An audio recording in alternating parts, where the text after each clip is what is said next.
Sai Ram to my viewers. आज की इस वीडियो में हम बात करने वाले हैं forces and laws of motion के बहुत इंपॉर्टेंट न्यूमेरिकल की। ये एक एनसीईआरटी न्यूमेरिकल है और इसी के साथ इसकी इंपॉर्टेंस और ज्यादा बढ़ जाती है। तो बिना टाइम वेस्ट करे हम एक क्वेश्चन को गो थ्रू करते हैं। क्वेश्चन में कहा गया है a 8000 kg engine pulls a train of 5 wagons each of mass 2000 kg। तो अगर हम इस बात को समझें कि एक ट्रेन है जिसको हेड किया जा रहा है इंजन के थ्रू, तो सबसे पहले अगर हम इंजन की बात करें, इंजन कितने मास का है? हमारे इंजन का वेट है, मास है 8000 kg। तो ये 8000 kg का इंजन है जिसके साथ कितने वैगन्स हैं? 5 wagons basically means the compartment जो इंजन के साथ होते हैं। तो let it be the wagon 1, wagon 2, wagon 3, wagon 4 and wagon 5।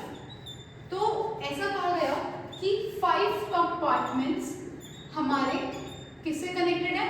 Train के इंजन से, और हर कंपार्टमेंट का each of that mass is 2000 kg। तो हर वैगन का मास कितना है? 2000 kg। तो अगर हम सपोज करेंगे सारे वैगन, चाहे वैगन 1 हो, 2, 3, 4 और 5, हर किसी का मास 2000 kg है, ऐसा क्वेश्चन देगा। तो एक इंजन ट्रेन का पुल कर रहा है 5 वैगन्स को और फोर्स लगा रहा है। तो इंजन कितनी फोर्स दे रहा है आपको? 40,000 न्यूटन। तो इंजन तो ट्रेन को फॉरवर्ड पुश करा रहा है, फॉरवर्ड मूव करा रहा है, और कितनी फोर्स से मूव करा रहा है? 40,000 न्यूटन की। बट जो ट्रैक है जिस पर ट्रेन मूव कर रही है, वो ट्रैक का भी अपना क्या है? फ्रिक्शनल फोर्स, और वो फ्रिक्शनल फोर्स कितना है? 5000 न्यूटन। अब आप लोगों को ये बात पता ही होगी, जब भी कोई भी ऑब्जेक्ट मूव करता है, सपोज करो ये मैन मूव कर रहा है और ये मैन मूव कर रहा है फॉरवर्ड डायरेक्शन में, तो जो इसका सरफेस है वो इसको अपोजिट फोर्स दे रहा होगा, और उस अपोजिट फोर्स को हम क्या टर्म करते हैं? Frictional force. We call that force as frictional force. तो फ्रिक्शनल फोर्स हमेशा हमारे मूवमेंट को रोकती है, स्पीड को कम करती है, इसका अपोजिट इफेक्ट होता है, डायरेक्शन भी अपोजिट होती है। सिमिलरली इसी केस में भी एक बात करी गई है कि ट्रेन तो आगे मूव कर रही है, इंजन फॉरवर्ड मूव करा रहा है, बट साथ ही साथ ट्रैक फ्रिक्शनल फोर्स दे रहा है, जो कि क्या हुई? अपोजिट फोर्स, रोकने के लिए। तो पहला पार्ट जो क्वेश्चन पूछ रहा है, what is the net force? Net force मतलब कुल मिलाकर कितनी फोर्स एक्चुअली मेरे इंजन पर और कंपार्टमेंट्स पर, वैगन्स पर लग रही है। तो टोटल फोर्स हमें दे रखी है 40,000 न्यूटन, और फ्रिक्शनल फोर्स हम क्या करेंगे? Minus. Frictional force always needs to be subtracted. तो कितनी है फ्रिक्शनल फोर्स हमारी? 5000 न्यूटन। तो अगर हम ओवरऑल सम आउट करें तो हमारा इफेक्ट आ रहा है 35,000 newton. So that is the force we are talking about. तो कितनी नेट फोर्स है? The net force is 35,000 newton, which is total force minus frictional force. अब बी पार्ट पर आ गए, एक्सेलरेशन ऑफ द ट्रेन। हमें पता है, हमें इस चैप्टर में forces and laws of motion में फोर्स का फॉर्मूला क्या दे रखा है? F is to ma। अब इस पार्ट को समझने के लिए हमें थोड़ा डिटेल में 2-3 बातें समझनी पड़ेगी। पहले हम फोर्स का कौन सा यूज करेंगे? हम फोर्स यूज करेंगे नेट एक्सेलरेटिंग फोर्स, जो हमने निकाला, दैट इज 35,000 न्यूटन। और मास, क्योंकि हम पूरी ट्रेन की बात कर रहे हैं तो मास भी पूरी ट्रेन का लेंगे। तो what will be the total mass? Total mass किसका होगा? Mass of engine plus wagons का। अब इंजन का मास कितना है? 8000। कितने वैगन्स हैं? 5। हर वैगन का कितना मास है? 2000।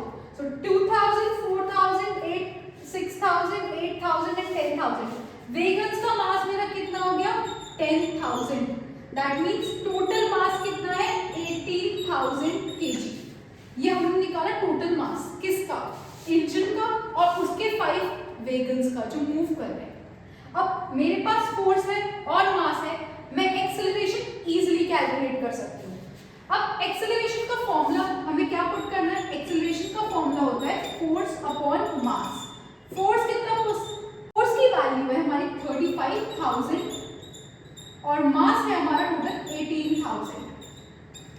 0 से 0 कैंसिल। 35 अपॉन 18 की वैल्यू होती है नियरली 1 मीटर पर सेकेंड स्क्वायर। तो ये तो मेरा कैलकुलेट हो गया एक्सेलरेशन, जो कि मेरा सेकेंड पार्ट है, what is the net accelerating force. अब थर्ड पार्ट की बात करते हैं, force of wagon 1 to wagon 2। अब वो ये टोटल फोर्स नहीं पूछ रहा, वो पूछ रहा है वैगन 1 मतलब ये वाला वैगन 2 पर कितनी फोर्स लगा रहा है। तो क्वेश्चन पूछ रहा है कि वैगन 1 कितनी फोर्स लगा रहा है वैगन 2 पर।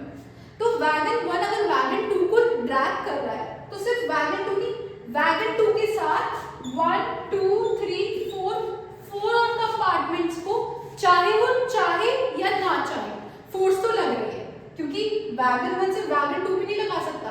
वैगन 2 के साथ 1 2 3 और कंपार्टमेंट्स है। तो सिंपल सा है, बहुत इजी पार्ट है। वैगन 1 कितनी फोर्स लगा रहा है वैगन 2 के, हमें पता है फोर्स का फॉर्मूला क्या होता है, मास इनटू एक्सीलरेशन। यहाँ पर बस एक यही डिफरेंट थिंग है और टास्क है आपको ये सोचना है कितना मास होगा। तो हम मास लेंगे 1 2 3 4 वैगन्स का, जो वैगन 1 लगा रहा है। तो वैगन 1 बचे हुए सारे वैगन्स पर क्या लगा रहा है, फोर्स। तो मास हो गया मेरा 8000 kg, क्योंकि हर वैगन का 2000 था, 4 वैगन्स हैं। और एक्सेलरेशन अभी हमने कैलकुलेट करी 1.94। आई होप ये शॉर्ट वीडियो आपके लिए बहुत हेल्पफुल रही हो और आपको ये न्यूमेरिकल अच्छे से समझ में आ गया हो। अगर अभी तक आपने मेरे चैनल को सब्सक्राइब नहीं किया है तो please do subscribe, like and share. Thank you.